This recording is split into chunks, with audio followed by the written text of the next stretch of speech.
اگر آپ ایمان کی لذت کو محسوس کرنا چاہتے ہیں، ایمان کی لذت پانا چاہتے ہیں، اللہ کے نبی صلی اللہ علیہ وسلم کی حدیث کے مطابق جس شخص کے اندر یہ 3 خوبیاں موجود ہوں اس نے ایمان کی لذت کو پا لیا۔ رسول اللہ صلی اللہ علیہ وسلم نے فرمایا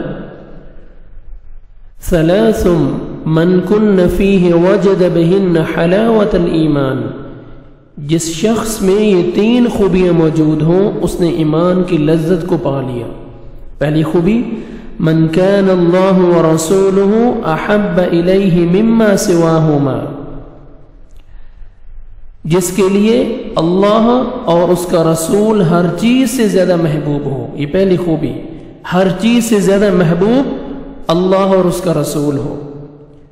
دوسری خوبی ومن احب عبدا لا يحبه الا للہ، جس نے صرف اللہ ہی کے لیے کسی سے محبت کی، اللہ کی رضا کے لیے کسی سے محبت کی، یہ دوسری خوبی ہے ایمان کی لذت کو پانے کے لیے۔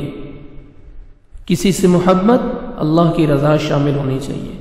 اور تیسری خوبی ومن یکرہ ان یعود فی الکفر بعد ان انقذہ اللہ منہ کما یکرہ ان یلقى فی النار، جو کفر میں پلٹنا اس طرح ناپسند کرے جس طرح وہ اپنے آپ کو آگ میں ڈالا جانا ناپسند کرتا ہے، جس سے اللہ نے اس کو بچایا۔ یہ تیسری خوبی ہے، اللہ نے ہدایت دی، مسلمان ہو گئے، اب کفر میں پلٹنا اس طرح ناپسند کریں جس طرح وہ اپنے آپ کو آگ میں ڈالا جانا ناپسند کرتا ہے، جس سے اللہ نے اس کو بچایا۔ یہ 3 خوبیاں جس شخص میں موجود ہیں، اللہ کے نبی صلی اللہ علیہ وسلم نے فرمایا اس نے ایمان کی لذت کو پا لیا۔